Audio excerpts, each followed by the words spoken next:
ಜಾತಿ ಗಣತಿ ಸರಿಯಾಗಿ ಮಾಡಿಲ್ಲ, ಎಲ್ಲ ಸುಳ್ಳು ಹೇಳ್ತಾ ಇದ್ದಾರೆ. ಫ್ರೀ ಕೊಟ್ಟಂತೂ ದಿವಾಳಿ ಹಚ್ಚಿದೆ ಕರ್ನಾಟಕನ. ಇನ್ನೊಂದು ಜಾತಿ ಗಣತಿ ಮಾಡೋದು ದಿವಾಳಿ ಹಚ್ಬಿಟ್ರೆ ಮುಗೀತಲ್ಲ. ಇದು ರಾಜಕೀಯ ಕಳ್ವಡ್ಸೋಕ್ಕೆ ಜಾತಿ ಗಣತಿ ಮಾಡ್ತಾರೆ. ಇಲ್ಲ ಒಳ್ಳೇದಾಗೋದಲ್ಲ. ಜಾತಿ ನೀತಿ ಅಂದ್ರೆ ಹೊಡೆದಾಟಿಸ್ತದ್ರೆ ಇದು ಜಾತಿನ ಜಗಳ ಹಚ್ಚೋದು ನಿಂತ್ಕೊಂಡು ಆರಾಮಾಗಿ ನಿಂತರು. ಸರ್ಕಾರ ಈಗ ಜಾತಿ ಗಣತಿಗೆ ನಿಮ್ಮ ಮನೆಗೆ ಯಾರು ಬಂದಿದ್ರು? ಈಗ ಯಾರ್ಯಾರು ಬಂದಿಲ್ಲ. ನಾವು ಇಲ್ಲೇ ಇರ್ತವಮ್ಮ, ಮನೆಗೆ ಯಾರು ಬಂದಿಲ್ಲ ಅಲ್ಲಿ. ಇಲ್ಲ ಇಲ್ಲ ಇಲ್ಲ ಇನ್ನು ಯಾರು ಬಂದಿಲ್ಲ. ಇಲ್ಲ ಯಾರು ಬಂದಿಲ್ಲ. ಇಲ್ಲ ಮೇಡಮ್, ಯಾರು ಬಂದಿಲ್ಲ. ಇಲ್ಲ ಮೇಡಮ್, ಯಾರು ಬಂದಿಲ್ಲ. ಎಲ್ಲ ಬಂದಿಲ್ಲ ಮೇಡಮ್, ಯಾರು ಬಂದಿಲ್ಲ. ಬಂದಿಲ್ಲ.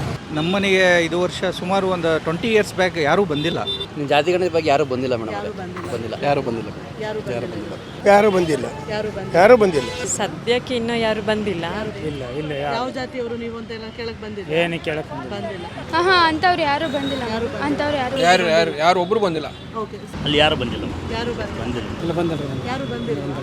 ಇಲ್ಲ ಬಂದಿಲ್ಲ. ಯಾರು ಬಂದಿಲ್ವಾ?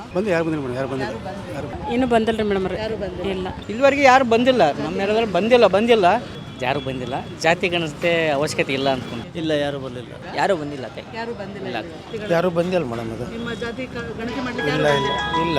ಮತ್ತೆ ಜಾತಿ ಗಣತಿಯನ್ನೇ ಮಾಡಿದೆ ಇವರು ಡೇಟಾ ಕೊಡ್ತೀವಿ ಅಂತ ಹೇಳ್ತಾರೆ. ಎಷ್ಟು ಸರಿ ಇರುತ್ತೆ ಅದು? ಅಲ್ಲ ಮೇಡಮ್, ಜಾತಿ ಗಣತಿಯಿಂದ ಏನಾದ್ರು ಬೆನಿಫಿಟ್ ಇದ್ದರೆ ಮಾಡ್ಬೋದು, ಒಂದನೇದು. ಎರಡನೇದು, ಈಗ ಜಾತಿ ಗಣತಿ ಬಗ್ಗೆ ಸಮೀಕ್ಷೆನೇ ಇಲ್ದಂಗೆ ಅವ್ರವ್ರ ರಾಜಕೀಯ ಒತ್ತಡದಿಂದ ಮಾಡಿದರೆ ಜಾತಿ ಗಣತಿ ಮಾಡೋದು ತಪ್ಪಲ್ವಾ? ಎಲ್ಲೇ ಕುಂತ್ಕೊಂಡು ಒಂದು ಆಫೀಸಾಗ ಕುಂತ್ಕೊಂಡು ಸುಮ್ಮನೆ ಜಾತಿ ಕೇಳಿ ಆಧಾರ್ ಕಾರ್ಡ್ ಕೇಳಿ ಅದನ್ನ ಮಾಡಿದಂಗಲ್ಲ. ಮನೆಗೆ ಹೋಗ್ಬೇಕು, ಅದ್ರಿಗೆ ಎಷ್ಟು ಜನ ಅಂತ ಕೇಳಬೇಕು. ನೀವು ಯಾವ ಜಾತಿಯವರು ಯಾವ ಮತದಾರ ಅಂತ ಕೇಳಬೇಕು, ಅವಾಗ ಗೊತ್ತಾಗ್ತತ್ತಮ್ಮ. ಇವರೇ ಸೈಟ್ ಕದಿಯೋದು, ಅದು ಮಾಡೋದು, ಇದು ಮಾಡೋದು, ವಾಲ್ಮೀಕಿದು ದುಡ್ಡು ಹೊಡಿಯೋದು, ಹಿಂದುಳಿದ ವರ್ಗದ ಜನ ದುಡ್ಡು ಹೊಡಿಯೋದು, ಇದು ಮಾಡ್ತಾ ಇದ್ದಾರೆ ಅವರು. ನನ್ನ ಪ್ರಕಾರ ಅದು ಒಳ್ಳೇದಲ್ಲ. ಈ ಜಾತಿ ಯಾವ್ದಕ್ ಬೇಕು ರೀ? ಯಾವ್ದಕ್ಕೂ ಬೇಡ. ಮಾಡ್ತದಾರ, ಅದು ವೋಟ್ ಬ್ಯಾಂಕ್ ಅಷ್ಟೇ. ಈಗ ನೋಡ್ರಿ, ಇವು ಯಾವ ಜಾತಿ ಜನಗಣತಿ ಇವೆಲ್ಲ ಅದಾವಲ್ಲ, ರಾಜಕೀಯಕ್ಕೆ ಅವ್ರಿಗೆ ಲಾಭ ಐತಿ ಮಾಡ್ತದಾರ ಅಷ್ಟೇ. ಬಟ್ ನಮ್ಮನ್ನ ಒಂದು ಒಳ್ಳೆ ಅಭಿವೃದ್ಧಿ ಮಾಡಬೇಕು, ನಮಗೆ ಒಳ್ಳೇದು ಮಾಡ್ಬೇಕನ್ನೋ ಉದ್ದೇಶ ಇಲ್ಲ. ಸರ್ಕಾರಕ್ಕೆ ಬುದ್ಧಿ ಇಲ್ಲ. ಸುಮ್ಮನೆ ಏನೋ ಜನಗಳನ್ನ ದೊಂಬಿ ಗಲಾಟೆ ಮಾಡೋಕ್ಕೋಸ್ಕರ, ತಮ್ಮ ವೋಟ್ ಬ್ಯಾಂಕಿಗೋಸ್ಕರ ಜನಗಣತಿ ಮಾಡ್ಕೊತಾರೆ ಹೊರತು ಅದರಿಂದ ಜನಸಾಮಾನ್ಯರಿಗೇನು ಲಾಭ ಇಲ್ಲ. ಒಂದು ರೀತಿ ತಗೊಳಕ್ಕೆ ರಾಜಕೀಯನೇ ಇದು, ಹೊಡೆದು ಆಳುವ ನೀತಿನೇ ರಾಜಕೀಯದವ್ರು ಅನುಸರಿಸ್ತಾ ಇರೋದು. ಜಾತಿನ ಜಗಳ ಹಚ್ಚೋದು ನಿಂತ್ಕೊಂಡು ಆರಾಮಾಗಿ ನಿಂತರು.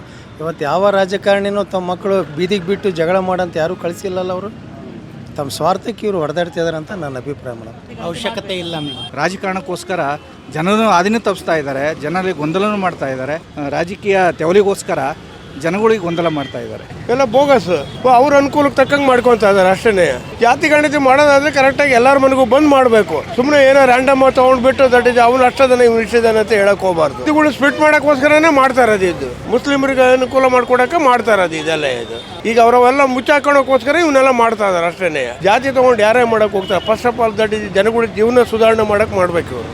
ಸುಮ್ಮನೆ ಗಣತಿ ಮಾಡಿದ ಹೊಡೆದಾಟ ಹಚ್ತಾ ಇದ್ದಾರೆ ಇವರು. ಸರ್ಕಾರ ಹೊಡೆದಾಟ ಹಚ್ಚಕ್ಕೆ ಇರೋದು ಕಾಂಗ್ರೆಸ್ ಸರ್ಕಾರ.